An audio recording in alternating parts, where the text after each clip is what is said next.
Welcome back to my YouTube channel. ಇವತ್ತು ನಾನು ಚವಳೆಕಾಯಿ ಪಲ್ಯ ಮಾಡೋದು. ನಮ್ಮ ಸೈಡು ಚವಳೆಕಾಯಿ ಅಂತೀವಿ, ಈ ಕಡೆ ಬೆಂಗಳೂರು ಕಡೆ ಗೋರೆಕಾಯಿ ಏನೋ ಅಂತಾರೆ. ಹಾಗಾಗಿ ಈ ಪಲ್ಯ ಮಾಡೋದು ಹೇಗಂತ ಹೇಳ್ಕೊಡ್ತೀನಿ. ಗೊತ್ತಿರುತ್ತೆ ಆಲ್ಮೋಸ್ಟ್, ಆದರೂ ಒಂದು ಸಲ ನಾನು ಯಾವ ಥರ ಮಾಡ್ತೀನಿ ಅಂತಂದು ಹೇಳ್ಬಿಟ್ಟು ನಿಮಗೆ ಒಂದು ಇನ್ಫಾರ್ಮೇಷನ್ ಕೊಡ್ತಿದ್ದೀನಿ. ಚವಳೆಕಾಯಿನ ಫಸ್ಟ್ ಎಲ್ಲ ಕಟ್ ಮಾಡಿ ಇಟ್ಕೊಂಡ್ಬಿಟ್ಟಿದ್ದೀನಿ. ಆಮೇಲೆ ಅದಕ್ಕೆ ಏನೇನು ಬೇಕಂದರೆ ಕೊತ್ತಂಬರಿ, ಸ್ವಲ್ಪ ಪುದೀನ, ಮೆಣಸಿನ್ಕಾಯಿ, ಕರಿಬೇವು, ಈರುಳ್ಳಿ. ಒಂದು ಈರುಳ್ಳಿ ಆದರೂ ಓಕೆ, 2 ಈರುಳ್ಳಿ ಆದ್ರೂ ಪರವಾಗಿಲ್ಲ. ಇದೆಲ್ಲದನ್ನು ತೊಗೊಂಡ್ಬಿಟ್ಟು ಮಿಕ್ಸರ್ಗೆ ಹಾಕ್ಕೋಬೇಕು. ಯಾಕಂತಂದರೆ ಅದೊಂದು ಸ್ವಲ್ಪ ಪೇಸ್ಟ್ ಥರ ಇದ್ರೇ ಚೆನ್ನಾಗಿ. ಪೇಸ್ಟ್ ಅನ್ನೋಕ್ಕಿದ್ರೆ ಏನು, ಮೆಣಸಿನ್ಕಾಯಿನ ಹಾಗೆ ಹಾಕಿದ್ರೆ ಚೆನ್ನಾಗಿ ಅನಿಸಲ್ಲಲ್ವ. ಹಾಗಾಗಿ ನಾನು ಮಿಕ್ಸರ್ಗೆ ಹಾಕ್ಕೊಂಡು ಅದನ್ನ ಎಣ್ಣೆ ಒಳಗೆ ಫ್ರೈ ಮಾಡ್ಕೊಂಡ್ರೆ ಚೆನ್ನಾಗಿ ಫ್ಲೇವರ್ ಬರುತ್ತೆ. ಹಾಗಾಗಿ ನಾನು ಮಿಕ್ಸರ್ ಹಾಕ್ಕೋತಾ ಇದ್ದೀನಿ. ಇದೊಂದು ಸ್ವಲ್ಪ ಕೊಬ್ಬರಿ ತೊಗೊಂಡು ಎಲ್ಲ ಸೇರಿಸಿ ಮಿಕ್ಸರ್ಗೆ ಹಾಕ್ಕೊಂಡೆ. ನೀವು ಜೀರಿಗೆ ಕೂಡ ಹಾಕ್ಕೋಬೋದು. ಆಮೇಲೆ ಏನಾದರೂ ಸ್ವಲ್ಪ ಮಸಾಲ ಇದ್ದರೆ ಹಾಕ್ಕೋಬೋದು. ನಾನು ಏನು ಇದಕ್ಕೆ ಮಿಕ್ಸ್ ಮಾಡಿಲ್ಲ. ಆಮೇಲೆ ಏನು ಚವಳೆಕಾಯಿ ಇದ್ವಲ್ಲ, ಅವನ್ನೊಂದು ಸ್ವಲ್ಪ ನಾವು ಸ್ವಲ್ಪ ಹೆಂಗಂತಂದರೆ ಸ್ವಲ್ಪ ಬ್ಲ್ಯಾಕಾಗಿ ಬರಬೇಕು, ಅದು ಕಪ್ಪಾಗಿ ಆ ಥರ ಹುರ್ಕೋಬೇಕು. ಇದನ್ನೇ ಹುರ್ಕೊಂಡ್ರೆ ಅದು ಒಂಥರ ಫ್ಲೇವರ್ ಚೆನ್ನಾಗೆ. ಇದನ್ನೇ ಆಮೇಲೆ ಬೀನ್ಸ್ ಪಲ್ಯ ಮಾಡಬೇಕಾದಾಗೆ ಆ ಥರ ಎಲ್ಲ ಹುರ್ಕೋತೀವಲ್ವ ನಾವು, ಆಲ್ಮೋಸ್ಟ್ ಗೊತ್ತಿರುತ್ತೆ. ಹಾಗಾಗಿ ಇದನ್ನೇ ನಾನು ಅವತ್ತು ರೊಟ್ಟಿ ಮಾಡಿದ್ದೆ. ನಾನು ರೊಟ್ಟಿಯಲ್ಲಿನೇ ಹಂಚಲ್ಲಿನೇ ಹುರ್ಕೊಂಡು ಎಲ್ಲ ಫಸ್ಟು ರೆಡಿ ಮಾಡಿ ಇಟ್ಕೊಂಡಿದ್ದೆ. ಆಮೇಲೆ ಮಿಕ್ಸರ್ ಜಾರಿಗೆ ಹಾಕ್ಕೊಂಡಿದ್ದು ನಾನು.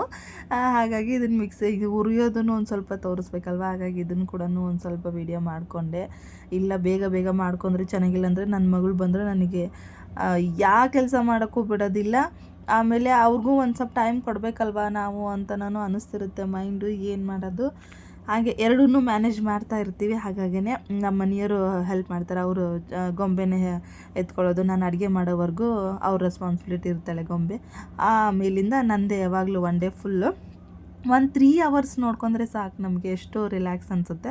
ಹಾಗಾಗಿ ನಮ್ಮ ಮನೆಯವ್ರ ಗೊಂಬೆ ನೋಡ್ಕೊಂಡಾಗ ನಾನು ಅಡುಗೆ ಮುಗಿಸ್ಕೊಂಡ್ಬಿಟ್ಟಿರ್ತೀನಿ. ನೋಡಿ, ಈ ಥರ ಫುಲ್ಲು ಚವಳೆಕಾಯಿನ ಹುರ್ಕೊಂಡು ಇಟ್ಕೊಂಡಿದ್ದೀನಿ. ಒಂದು ಪ್ಲೇಟಾಗಿ ತಕ್ಕೊಂಡಿದ್ದೀನಿ. ಈ ಥರ ಬ್ಲ್ಯಾಕಾಗಿ ಚೆನ್ನಾಗಿ ಹುರಿದಿದೆ ಅಂತ ಅರ್ಥ. ಅಂದ್ರೇ ಇದು ಒಂಥರ ಫ್ಲೇವರು ಚೆನ್ನಾಗಿ ಬರುತ್ತೆ. ಅದು ತಿನ್ನಬೇಕಾದಾಗೂ ಕಚ್ಚ ಅಂತ ಅನಿಸಲ್ಲ.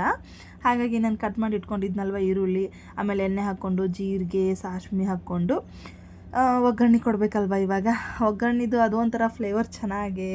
ಒಗ್ಗರಣೆ ಇಲ್ಲ ಅಂತಂದರೆ ಯಾವ ಅಡುಗೆನೂ ರುಚಿನೇ ಇಲ್ಲ ಅಂತ ಅರ್ಥನೇ. ಹಾಗಾಗಿ ಒಗ್ಗರಣೆ ಕೊಡಬೇಕಾದಾಗೇ ಫುಲ್ಲೆಲ್ಲ ಈರುಳ್ಳಿ ರೆಡ್ ಕಲರ್ ಆಗಬೇಕು. ಬೆಂದಿಸ್ಕೋತಾ ಇದ್ದೀನಿ.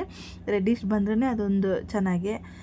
ಹಾಗಾಗಿ ನಾನು ಏನು ಮಿಕ್ಸರ್ ಮಾಡಿ ಇಟ್ಕೊಂಡಿದ್ನಲ್ವ ಆ ಖಾರನೂ ಹಾಕ್ಕೊಂಡಿದ್ದೀನಿ. ಎರಡೂ ಮಿಕ್ಸ್ ಮಾಡಿ ಇದು ಕೂಡ ಹಸಿ ಫ್ಲೇವರ್ ಹೋಗೋವರೆಗೂ ಎಣ್ಣೆಯಲ್ಲಿ ಬೆಂದಿಸ್ಕೋಬೇಕು.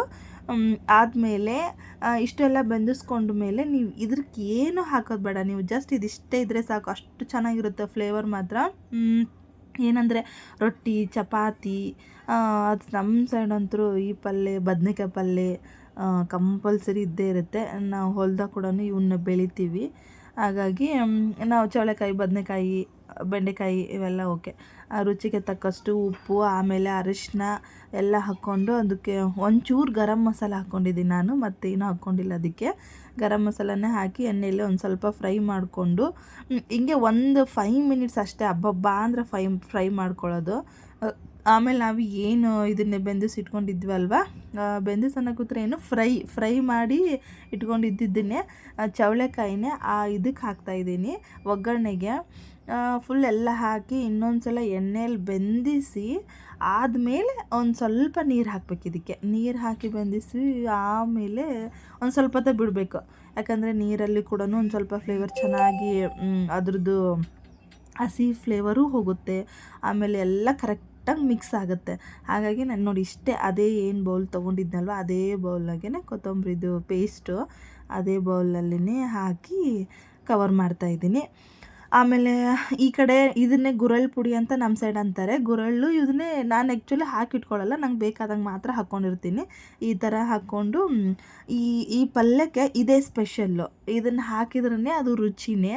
ಈ ಕಡೆ ಏನೋ ಕುಚ್ಚಳ ಚಟ್ನಿ ಅಂತೇನೋ ಅಂತಾರೆ ಬೆಂಗಳೂರಿಗೆ. ನಾವು ಇದನ್ನು ಬದನೇಕಾಯಿ ಪಲ್ಯ ಎಲ್ಲದಕ್ಕೂ ಹಾಕ್ತೀವಿ.